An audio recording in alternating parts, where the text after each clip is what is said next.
Commons area on Thursday, then you would have seen a lot of Halloween spirit. Several students and teachers came together to paint pumpkins. Mrs. Blackburn hosted the event that brought lots of Bobcats together as a group. Scary, romantic, and funny were all the themes that were represented on pumpkins. No matter what was painted, the pumpkins turned out great and can be seen throughout the school in front of both the library and outside the main office. So Bobcats, it's time for to form your opinion. If you could paint anything on a pumpkin, what would it be?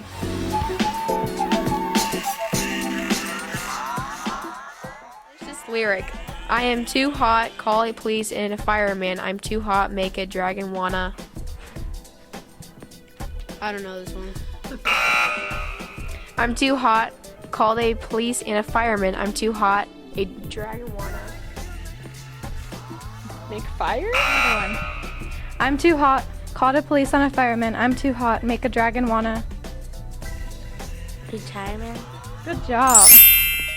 Around Buffett, there are a few interesting class pets. Our first cool pet we met is Miss Streese's French snail. His name is Jacques Cousteau, escargot, because he's named after the very famous underwater documentarist, Jacques Cousteau, who also helped develop the scuba system.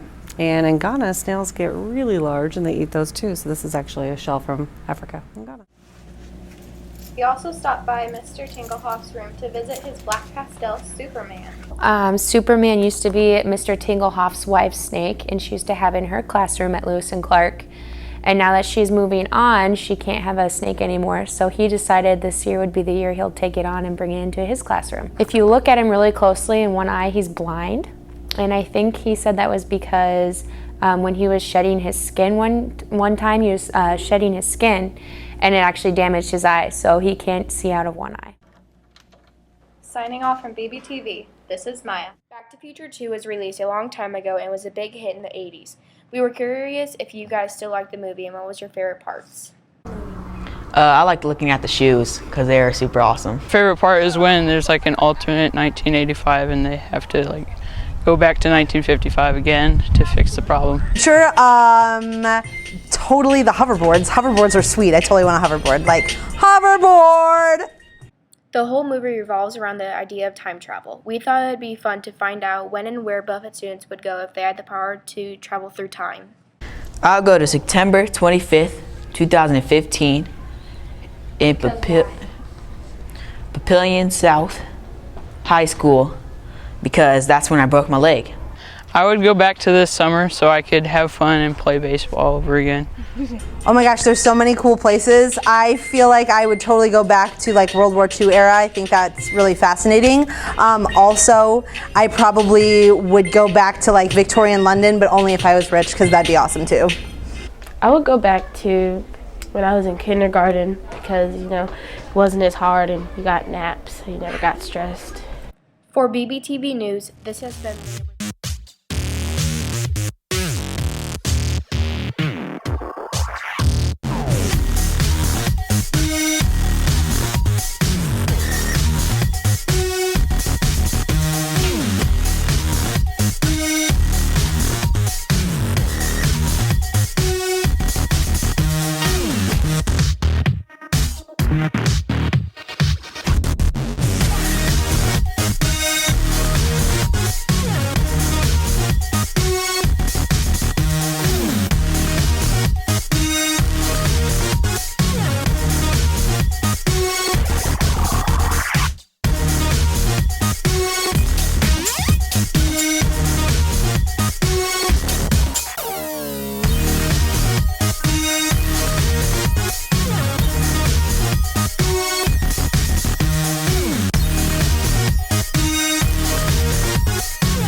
Signing off for...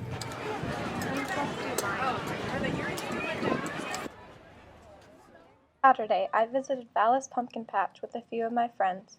We traveled around Vallis and took footage of our favorite places.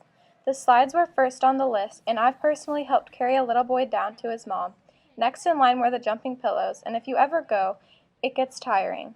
Falling off the pillows are a little scarier than going into the haunted houses. The haunted houses were filled with freaky wonders and fun, including the singing mummy statues outside. My favorite was mine, with the big room with walls spinning. I went through it 10 times and fell each time trying not to. This week is the last week to visit, so go have some family fun time. Signing off. Many Bobcats at the school own a phone. Many of our teachers say it's a distraction, and some kids want them out all the time. We asked a few Bobcats their opinion on this topic. We need to do that. I love my phone, and it can help us in class if we need anything. And if we play Kahoot or anything, we can use it. I think it's appropriate if you're doing an activity and you require the students to have a phone. Maybe they need to use a dictionary or a timer, or in reading, lots of kids can get books on their phone, and so if they're reading a novel and they want to read it on their phone, it's appropriate. But having your phone out at any other time is not appropriate because phones are a huge distraction for kids. Before we go, have you heard of the Loci bracelet? These are bracelets that claim to have water from Mount Everest and mud from the Dead Sea. We will have a full news story on this in upcoming broadcasts, but see what happens when we cut open a clear bracelet to find out what's inside.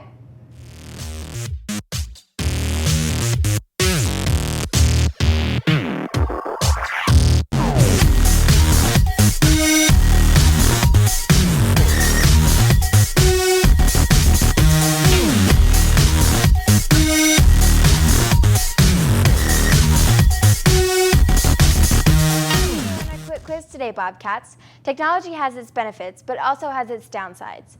We all use it in our everyday lives, but how do you unplug from technology? 84% of technology users say they can't go a day without using their devices. 67% of cell phone users check their phone for notifications or calls, even when their phones didn't vibrate. Here are some tips to unplug from your phone. 1. Get a traditional alarm clock. 2. Put the phone out of sight, especially when you go to bed. 3.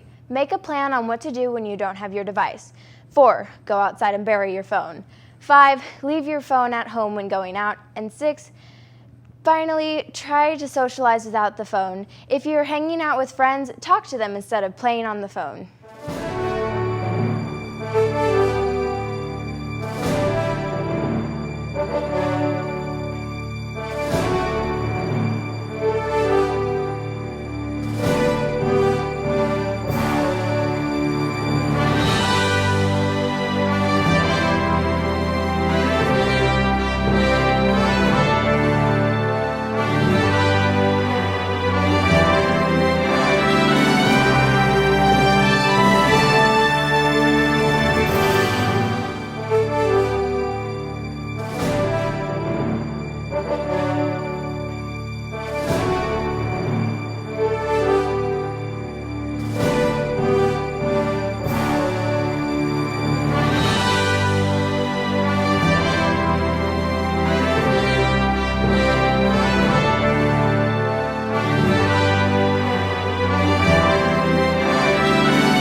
The Heartland Hoedowners are a group of cloggers consisting of both girls and guys.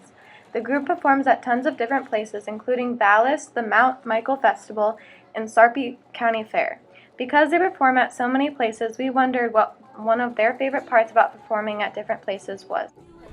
It's fun because you get to meet a lot of different people, and especially the old people's home, we go there and we like to talk to them and hear their different stories.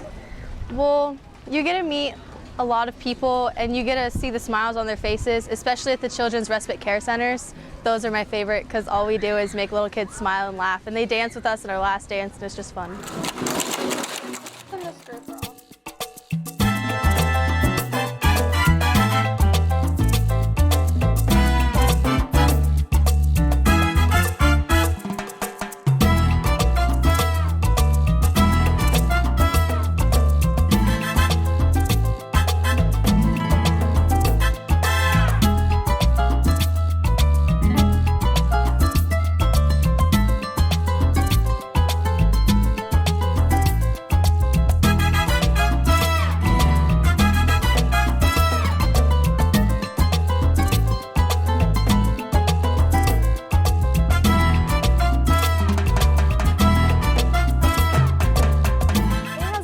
busy 3 weeks for Buffett as the new school year is in full swing. New this year was a special event for the 5th and 7th grade students. Youth Frontiers out of Minneapolis, Minnesota visited the 2 grades last week to discuss 2 topics very important to our school. The 5th graders learned about kindness and 7th graders spent their time discussing courage. Dr. Ortega explains why this organization was invited out to Buffett and what he hopes the retreats did for our student body. Our students. So for our 5th graders, we had a kindness retreat. For our 7th graders, we had a courage retreat. So the whole point of these retreats is to build a community of learners, to build a culture of connectedness, to improve academic excellence. We believe strongly that if the adults have good relations with the kids, if the kids had good relations with each other, that our achievement will improve.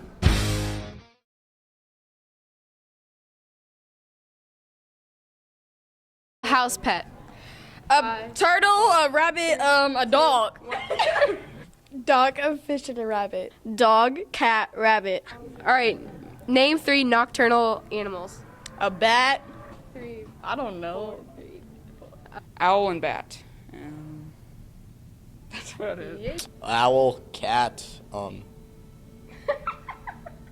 Rabbit, owl, bat. Name 3 Disney shows. Dog with a blog, Jesse, and Bunked. Ooh.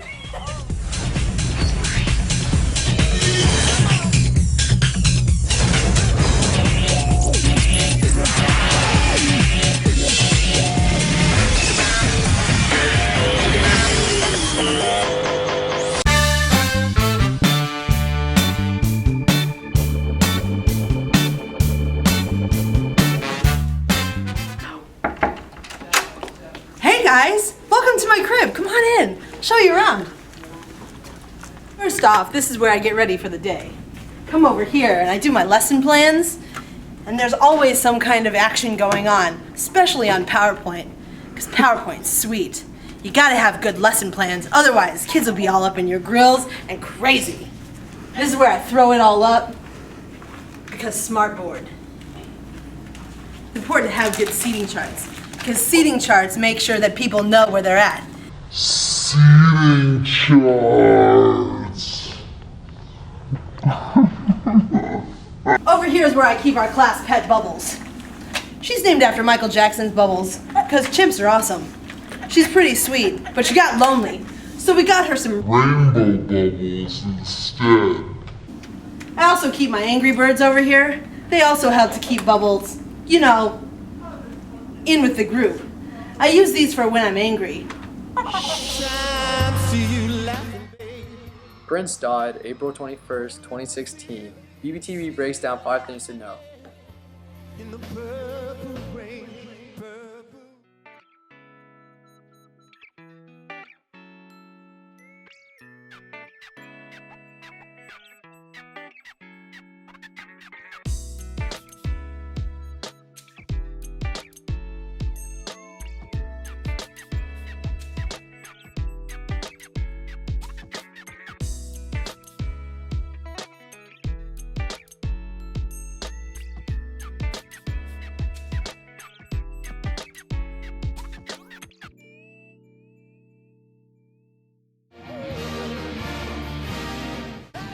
We talked to a few lifelong fans of Prince here at Buffett to see what his legacy is.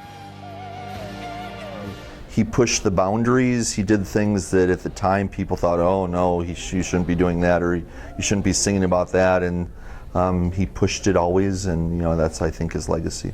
Albums. So there's that, plus all of the music that he wrote for other people, like really iconic songs like Manic Monday by the Bangles, and I Feel For You by Shaka Khan, Sinead O'Connor's Nothing Compares to You, that's another one, and Stevie Nicks' Stand Back.